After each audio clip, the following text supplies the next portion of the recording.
Perkenalkan, nama saya Elvara Sasmita Resmi. Kali ini saya akan bercerita tentang terkait pengelolaan manajemen risiko pada pembiayaan kredit di sektor pertanian. Sebelum kita memasuki bagian inti, kita terlebih dahulu harus mengetahui apa itu manajemen risiko. Menurut buku World Development Report tahun 2014 tentang manajemen risiko adalah suatu ketahanan dan juga suatu solusi jika dilakukan upaya-upaya seperti tanggung jawab dan inisiatif. Walaupun keberhasilannya itu seringkali terbatas di lingkungan sekitar. Manajemen risiko juga termasuk alat yang penting bagi pembangunan berkelanjutan karena negara-negara berkembang seringkali menghadapi risiko dan tantangan-tantangan yang kerap kali mereka tidak bisa menghadapinya. Dan itu juga bisa menjadi masalah, apalagi membahayakan tujuan pembangunan termasuk pertumbuhan ekonomi. Lalu karena saya ingin bercerita tentang pengelolaan kredit di sektor pertanian, kita lebih dahulu harus mengetahui pertanian itu apa. Pertanian itu merupakan sumber mata pencarian penting di seluruh dunia karena memainkan peran yang penting dalam mengurangi kemiskinan dan mengurangi kelaparan. Petani juga seringkali menghadapi kesulitan-kesulitan seperti produktivitas minimum dari tenaga kerja, lalu keuntungannya rendah, dan kendala kredit yang memiliki efek buruk pada hasil pertanian. Jenis alat keuangan risiko yang dapat mengurangi risiko pada petani, salah satunya yaitu kredit. Kredit dapat membantu orang dan juga sebagai sistem pendukung untuk meringankan kendala keuangan dari waktu ke waktu, dan juga dapat memanfaatkan peluang dengan fleksibilitas dan memperkuat ketahanan yang lebih besar. Produktivitas petani juga bergantung pada kredit. Karena untuk mengamankan lahan pertanian dan juga secara luas meningkatkan pendapatan serta meningkatkan kesejahteraan petani. Lalu kredit juga dapat meningkatkan kebutuhan global akan pangan karena untuk memenuhi pangan rumah tangga pada petani. Hal terjadi yang sering kali petani hadapi dalam untuk memenuhi kebutuhan pangan global yaitu lahan yang sempit atau kurangnya lahan untuk ditanami, lalu mahalnya peralatan-peralatan petani. Dan akibatnya adalah kurangnya akses kredit ke petani.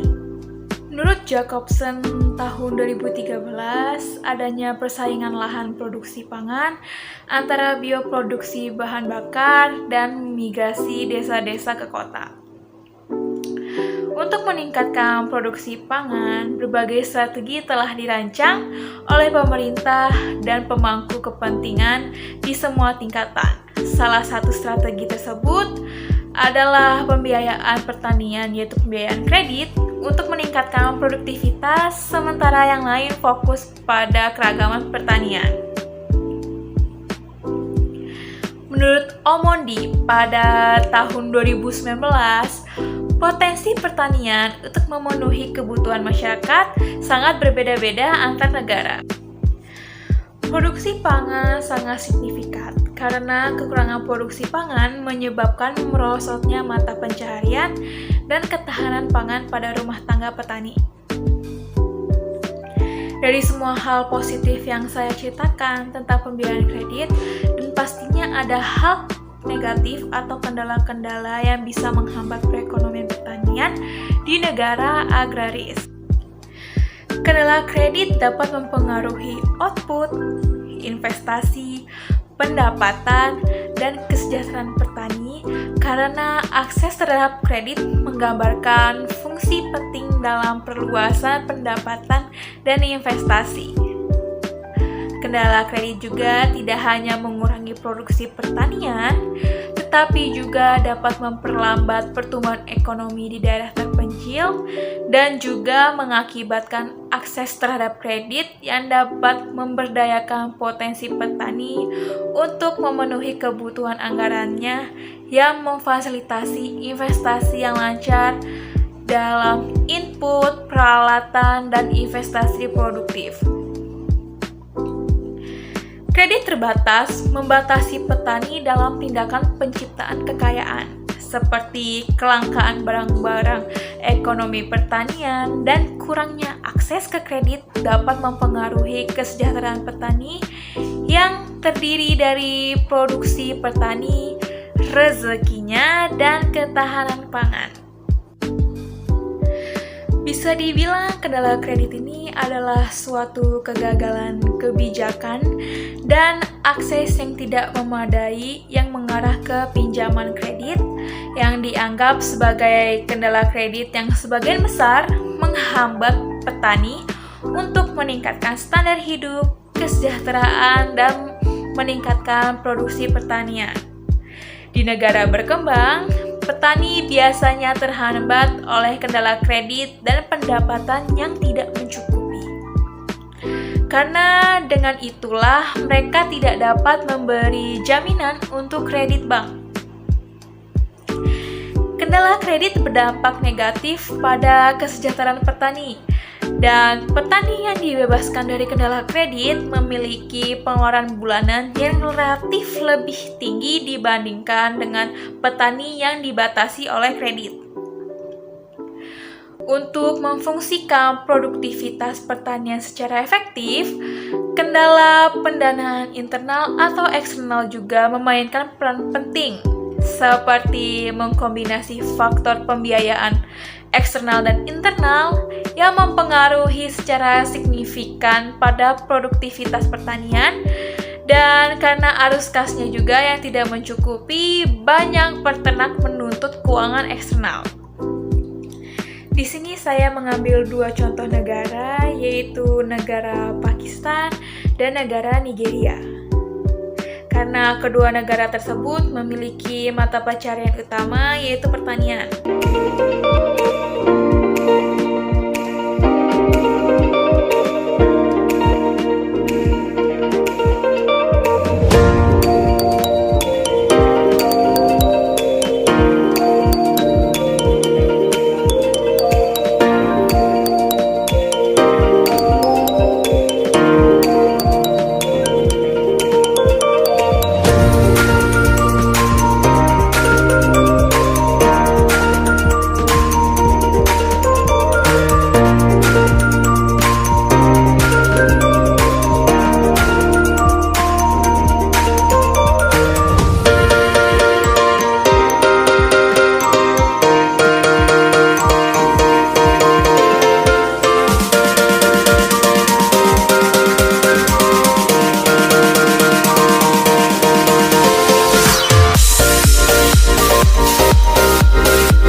Di negara Pakistan, gandum adalah tanaman sereal yang paling penting dan sumber utama asupan kalori tinggi bagi orang-orang dalam berbagai bentuk. Ini dianggap sebagai makanan yang penting di masyarakat pedesaan. Sebagian besar petani menghasilkan gandum di 80% area yang kira-kira 97 hektar dan terdiri dari 40% lahan pertanian Pakistan dan kontribusi gandum 1,7% dalam pertumbuhan sektor pertanian dan 9,1% dalam pertumbuhan PDB. Gandum ditanam sekitar 9.734.000 hektar pada tahun 2017 hingga 2018. Ini menunjukkan penurunan sekitar 2,6% dibandingkan dengan tahun lalu. Produksi gandum menunjukkan menunjukkan penurunan kecil sebesar 4,4% hingga 25,5 juta ton pada tahun 2017 hingga 2018 dibandingkan dengan 26,6 juta ton pada tahun 2016 hingga 2017. Ada faktor lain yang dapat menurunkan produksi gandum di Pakistan, antara lain perubahan iklim, input yang mahal, serta curah hujan yang tinggi. Dan juga alasan utama penurunannya gandum di Pakistan adalah prosedur pemberian kredit pertanian dari sumber kredit formal yang sangat panjang dan sangat berbelit-belit. Mungkin ini adalah suatu alasan mengapa di pertanian di Pakistan yang paling populer adalah pinjaman bank. Sementara yang kurang yaitu surat kredit atau dokumen penerimaan bankir. Di sisi lain, faktor-faktor yang terlibat dalam pengelolaan kredit informal juga dievaluasi untuk area pertanian yang dipilih.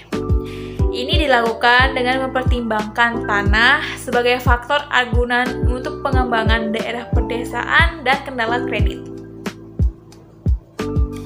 Kredit kepada petani individu tertentu ditolak atau dibatasi karena agunan yang tidak memadai.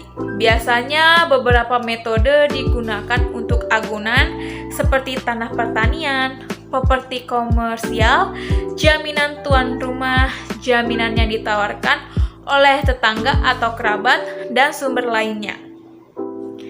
Kesejahteraan petani kredit terbatas dipengaruhi oleh umur, tingkat bunga, luas tanah, dan jumlah keluarga.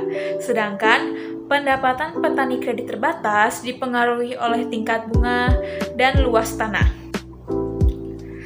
Dampak positif dan signifikan usia petani terhadap kesejahteraan menekankan bahwa kredit pertanian harus ditunjukkan kepada petani tua yang terkendala kredit untuk meningkatkan kesejahteraannya. Administrasi kredit juga dapat memainkan peran penting dalam output negara dan investasi yang dapat meningkatkan produksi serta meningkatkan kesejahteraan rumah tangga. Temuan efek perlakuan masyarakat menunjukkan bahwa kemungkinan ada pengaruh besar dalam memasok kredit tambahan kepada kelompok yang dibatasi kredit untuk menghilangkan kendala melalui akses ke kredit yang memadai. Selain itu, jika akses kredit dapat ditingkatkan, hal itu dapat memfasilitasi petani untuk membeli input yang optimal dan memperlancarkan pengeluaran mereka. Lalu, untuk masyarakat petani yang tidak memiliki akses ke kredit formal, mereka akan seperti di bawah dilema karena terkendala kredit. Lalu, untuk di negara Nigeria sendiri, produksi makanan di seluruh konten Afrika, terutama di negara Nigeria, pertanian mewakili proporsi penting dari kegiatan yang terlibat dan menangkap sekitar 80% dari total ukuran industri yang lain, seperti industri perikanan, peternakan, kehutanan yang menyumbang hanya 20%. Produksi pangan yang rendah adalah salah satu masalah yang membutuhkan perhatian mendesak di Afrika. Dengan lebih dari 50% orang bergantung pada pertanian subsisten. Ditambah dengan produksi yang rendah ini sebagai satu-satunya cara untuk bertahan hidup di Afrika dan di negara Nigeria ini. Sektor pertanian di Afrika dikenal sebagai salah satu sektor yang paling penting karena mengingat kontribusinya secara keseluruhan dan merupakan kontributor tunggal yang paling signifikan terhadap PDB. There is nothing that can happen in agriculture in Nigeria without financing. Currently, Nigeria is in the subsidiary stage of production in agriculture. We should have gotten to the point of commercial or the use of mechanization. But right now, we find that there's still a lot of smallholder farmers. And how do we push smallholder farmers? How do we push the economy from being a subsidiary-run farming system to a more commercial where we can start looking at importing or exporting rather?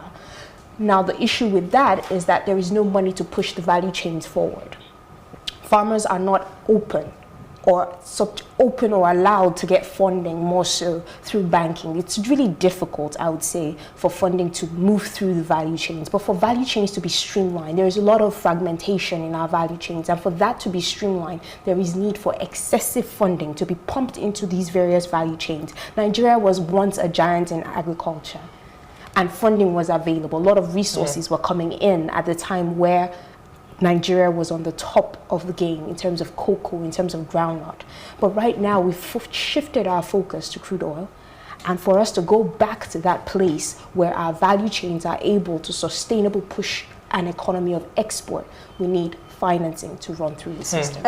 Ekonomi pangan ini sekitar mempekerjakan 85 juta orang di Nigeria.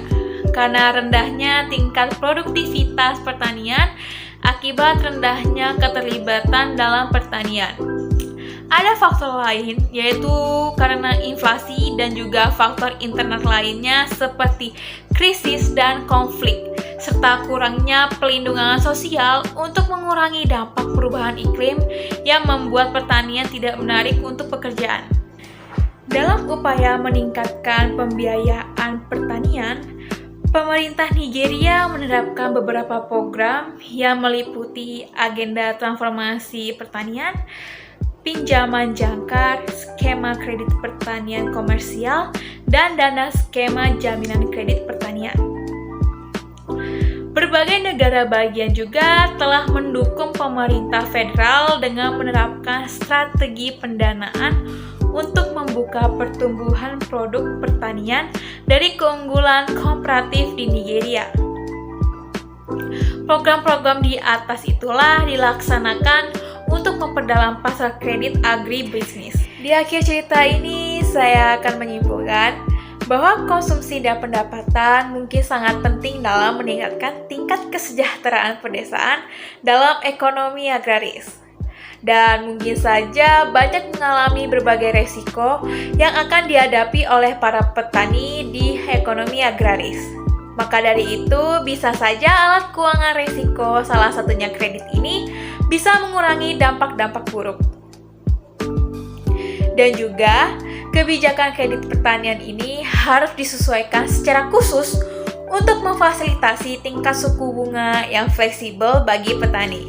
Dengan demikian, kredit formal bisa menurunkan tingkat bunga jika tingkat bunga meningkat untuk kepentingan petani dan mengurangi biaya kredit untuk mendorong petani dan mengakses kredit pertanian. Sekian dari cerita saya, salam sejahtera, terima kasih.